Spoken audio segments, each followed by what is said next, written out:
This video contains news and analysis related to a recent terror attack in Kashmir. The content may include sensitive visuals and discussions that could be distressing to some viewers.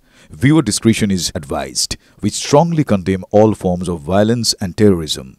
The purpose of the content is solely to inform and create awareness based on verified reports. এবার হয়েছে স্বাদ, হ্যাঁ অপূর্ব স্বাদ। এমডিএচ এর চাঙ্কি চাট মশলা জীবনে আসল স্বাদ জাগলো। আসল মশলা এসএস এমডিএচ। বারবার পাকিস্তানের মন্ত্রী কি বলছেন যে কোনো মুহূর্তে ভারত হামলা চালাতে পারে পাকিস্তানে, যে কারণে পাকিস্তান কিন্তু ইতিমধ্যে মহড়া নেওয়া শুরু করে দিয়েছে। শিয়ালকোট, জাফরওয়াল সহ 4 জায়গায় মহড়ার কাজ শুরু করে দিয়েছে পাকিস্তান এবং এখনো পর্যন্ত যা খবর রয়েছে যুদ্ধ মহড়ায় শামিল হয়েছে আর্টিলারি রেজিমেন্ট, প্যারাসুট রেজিমেন্ট। তবে মহড়া কি শুধুমাত্র পাকিস্তান নিচ্ছে না, ভারতেও কিন্তু মহড়া দেওয়ার কাজ শুরু হয়ে গিয়েছে। আপনাদেরকে যদি একটু ইন ডিটেইল বলি, আরব সাগরে ইন্ডিয়ান নেভির যুদ্ধ মহড়া শুরু হয়ে গিয়েছে, তার বিস্তারিত জানবেন আমার সহকর্মী সায়ন্ত আমার সঙ্গে রয়েছেন। সায়ন্ত, কি আপডেট? দেখো, ইতিমধ্যেই আইনের সুরাত, যেটা হচ্ছে স্টেলথ গাইডেড মিসাইল ডেস্ট্রয়ার, ভারতীয় নৌবাহিনীর অত্যন্ত গুরুত্বপূর্ণ একটা স্টেলথ ডেস্ট্রয়ার, সেটা ইতিমধ্যে সুরাতে পৌঁছেছে এবং সুরাত থেকে, যেহেতু কিছুদিন আগে আইনের সুরাত থেকে মিসাইল ফায়ার করা হয়েছিল মূলত গুজরাট উপকূল এবং আরব সাগরের ওপরে, এই সুরাত সহ আইনের সুরাত সহ একাধিক যুদ্ধ জাহাজকে মোতায়েন করা হচ্ছে ভারতীয় নৌবাহিনীর তরফে এবং এই প্রথমবার সুরাতে পৌঁছেছে আইনের সুরাত। স্বাভাবিকভাবেই এই যুদ্ধ জাহাজগুলো দিয়ে মহড়া শুরু হবে এবং একের পর এক মিসাইল ফায়ার করা হবে বলে ভারতীয় নৌবাহিনী সূত্রে খবর। আরব সাগরে যেভাবে পাকিস্তান নিজেদের মহড়া শুরু করেছে, তার পাল্টা হিসেবে ভারতীয় সেনাবাহিনীও করা জাহাজ অনুসারে এই প্রত্যাঘাতের উদ্দেশ্যেই এই ধরনের মহড়া শুরু করছে বলে নৌবাহিনী সূত্রে খবর। ধন্যবাদ সায়ন্ত।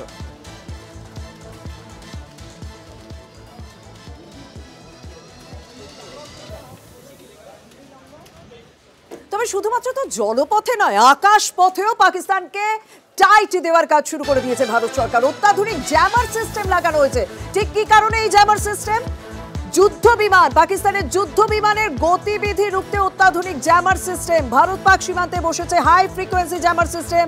ভারতের আকাশে তাকাতেই পারবে না পাক F-16 বিমান। ভারতের কৌশলে রীতিমতো বিপদে পড়বে পাক বায়ুসেনা, মনে করছেন সামরিক বিশেষজ্ঞরা।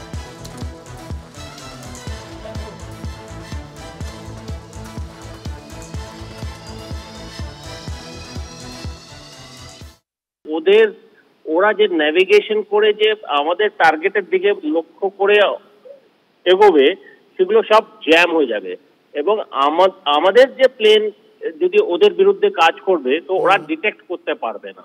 মানে এয়ার টু এয়ার যে রেডার থাকে সেগুলো সব কাজ হবে না, প্রথম কথা। দ্বিতীয় হচ্ছে কি, আমাদের যে অ্যাটাক যখন আমরা করব, আমরা সব সুবিধা ওগুলো পাবো, কিন্তু ওদের যে সব প্লেনগুলো, ওরা আর সেই ধরনের কোন রকমের রেডারের মাধ্যমে যেগুলো সুবিধাগুলো পাওয়া যায় পাইলটের কাছে, সেগুলো সব একদম কাজ হবে না। দেখুন, পরিস্থিতি যেভাবে এগোচ্ছে, তাহলে অনেকেই বলছেন যে ভারত পাকিস্তানের মধ্যে কি তাহলে কোথাও যুদ্ধ পরিস্থিতি তৈরি হতে পারে? যদি হয় তাহলে উড়ি সেক্টরে স্কুলের পড়ুয়ারা কি করবেন? কারণ সেই সেক্টরটা কিন্তু যথেষ্ট ইম্পর্টেন্ট।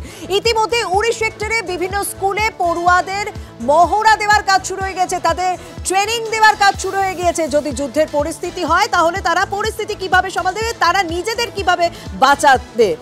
TV9 বাংলা সেখানে পৌঁছে গিয়েছিল, সেফটি ট্রেনিং দেখাচ্ছে আপনাদের সামনে, দেখুন। इस समय मैं मौजूद हूं भारत पाकिस्तान अंतर्राष्ट्रीय सीमा के इलाके में। यहां पर आप देख सकते हैं कि किस तरीके से बच्चों को यहां पर समझाया जा रहा है कि अगर पाकिस्तान की तरफ से सीज फायर का उल्लंघन किया जाता है तो उस समय अगर कोई स्कूल वहां चल रहा होगा, क्योंकि भारत पाकिस्तान अंतर्राष्ट्रीय सीमा का ग्रामीण इलाका है, तो उस वक्त आपको अपने बचाव में क्या करना है।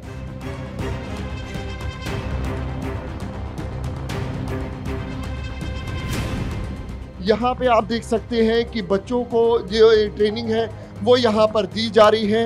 बच्चों को समझाया जा रहा है, बताया जा रहा है कि अगर पाकिस्तान की तरफ से सीज फायर का उल्लंघन किया जाता है तो आपको उस वक्त अपना बचाव किस तरीके से करना है। क्या समझाया गया? आज हमें ये समझाया गया है, अगर हम बढ़ रहे हो और फायरिंग हो रही हो तो फिर डेस्क के नीचे बैंड हो जाना है, अगर कुछ टाइम मिले और लेट जाना है, अगर कुछ 10-15 मिनट बंद हो तो बैंकर में आ जाना है। हमें ये समझाया गया कि हमें जब फायरिंग हो तो डेस्क के नीचे छुप जाना है, अगर थोड़ा टाइम मिले तो बंकर में छुप जाना है। आज हमें ये ट्रेनिंग दी गई है कि अगर हम स्कूल में पढ़ रही हो तो बाय द वे अगर कोई फायरिंग हो जाती है तो हमें सबसे पहले अपने आप को अच्छे से प्रोटेक्ट करना है, अपने सीनियर्स को भी अच्छे से प्रोटेक्ट करना है। तो अगर सबसे पहले तो हमें डेस्क के नीचे छुप जाना है या फिर ज़मीन पर ही लेट जाना है। तो जैसे कि हमें लगता है कि फायरिंग कम हो रही है तो फ़ौरन बंकर्स में आ जाना। हमने एक छोटा सा मॉक ड्रिल यहाँ पे किया। जैसे आपने सबने देखा होगा कि हर फील्ड में एक रिहर्सल्स होती है युद्ध को लेके। हर तरह की सेना, समंदरी लगा लो, अगर हम बोलते हैं कि एयर वाले लगा लो, या फिर कोई भी बेल फोर्स लगा लो, वो टाइमली एक रिहर्सल्स करते हैं कि हमेशा रेडी रहना जंग के लिए। तो आज वही रिहर्सल्स हमने अपने बच्चों को करवाई कि आपको जंग नहीं लड़नी, आपको जस्ट अपने आप को बचाना है। आपने अपने टीचर्स की कमांड को सुना है कि आपका टीचर अगर आपको बोल रहा है कि आपने ले डाउन होना है तो आपने नीचे लेट के अपने आप को छुपाना है। अगर आपके टीचर साहिबान बोल रहे हैं रश टू बंकर्स तो आपको बंकर की तरफ भागना है। वो टीचर डिसाइड करेंगे किस टाइम वो ये कमांड देते हैं, तो बच्चों को जस्ट फॉलो उनकी कमांड करें। ये देखिए साफ तौर पे किस तरीके से बच्चों को यहाँ पे समझाया जा रहा है, बताया जा रहा है। अगर कायर पाकिस्तान की तरफ से सीज फायर का उल्लंघन किया जाता है तो उस वक्त नागरिक अपनी जान किस तरीके से बचाए। कैमरा पर्सन अनुदीप शर्मा के साथ अंकित भट्ट, TV9 भारतवर्ष के लिए। দেখুন ওয়েস্টার্নে যেভাবে জঙ্গিরা ঢুকে হামলা চালালো আবার বেরিয়ে গেল, সেটাই গোয়েন্দারা বলছেন যে রেকি ছাড়া সম্ভব নয়। রীতিমতো রেকি করে সেই হামলা চালানো হচ্ছে। তবে কি ভাবছেন শুধুমাত্র ওয়েস্টার্নে রেকি করা হয়েছে? আরো বেশ কিছু অ্যামিউজমেন্ট পার্কে রেকি করেছিল জঙ্গিরা, তারপর তারা ওয়েস্টার্ন বেছে নেয়। এখনো পর্যন্ত যা খবর রয়েছে আল্ট্রা স্টেট কমিউনিকেশন সিস্টেমের সাহায্যে রীতিমতো নিজেদের মধ্যে যোগাযোগ রেখেছিল জঙ্গিরা।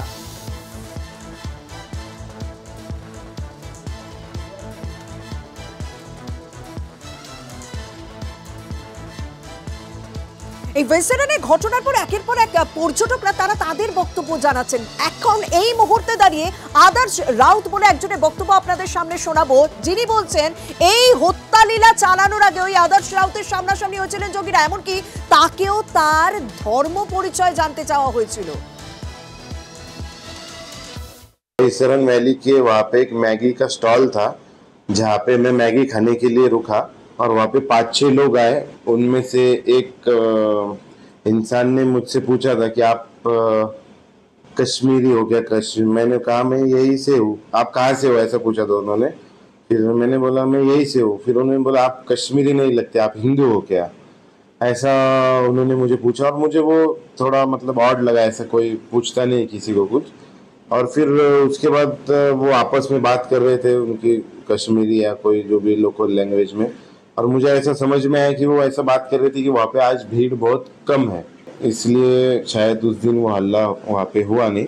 फिर दूसरे दिन जब ये हल्ला हुआ, गवर्नमेंट एजेंसीज ने जिन्होंने भी वो स्केचेस रिलीज किए, उसमें से जब वो स्केचेस मैंने देखा तो मैंने मेरे पिताजी को बताया कि एक इंसान इसमें से उन्होंने मुझसे बात की है वहाँ पे, उन्होंने ही मुझे ये सब पूछा है। हम डरे हुए थे इसलिए हमने ईमेल के थ्रू उनको ইনফরমেশন दी। ওয়েব সামিট 2025-এর উদ্বোধন করলেন প্রধানমন্ত্রী নরেন্দ্র মোদী। নিউজ 9-এর গ্লোবাল সামিটের ওয়েব এডিশনে TV9 নেটওয়ার্কের MD ও CEO বরুণ দাসের মুখোমুখি পরিচালক Shekhar Kapoor. Inventions which change the course of the way we live, but never before we had started getting worried about the adverse effects of these inventions. And now the new AI, which is going to be an inevitable way of living with AI, but I think we have started getting equally worried about the adverse effect of AI, as much as the goods that it's going to do to our life and our work. So why do you think that AI could turn out to be a Frankenstein? How do we perceive anything? We perceive AI as a big threat. Who perceives AI as a big threat? Let me tell you a story. Well, first, AI, there's never been a more democratic technology than AI. It's almost as powerful as the invention of the wheel. But now imagine if when they invented wheel, people said, now everything was rounded, all roll over and fall down on us. That's how we look at it. We're limited in our thought. AI is an existential change. It's not just a little thing that's happening. And you cannot isolate it. What's going to happen to film? What's going to happen to jobs? Whose jobs? People say, oh, it's going to happen to jobs. I say to CEOs, it's your jobs. MDH chana masala এখন ছোলা হোক বা বরবটি দানা, সাদা চানা হোক বা কালো, সব রান্নাই হবে অসাধারণ। MDH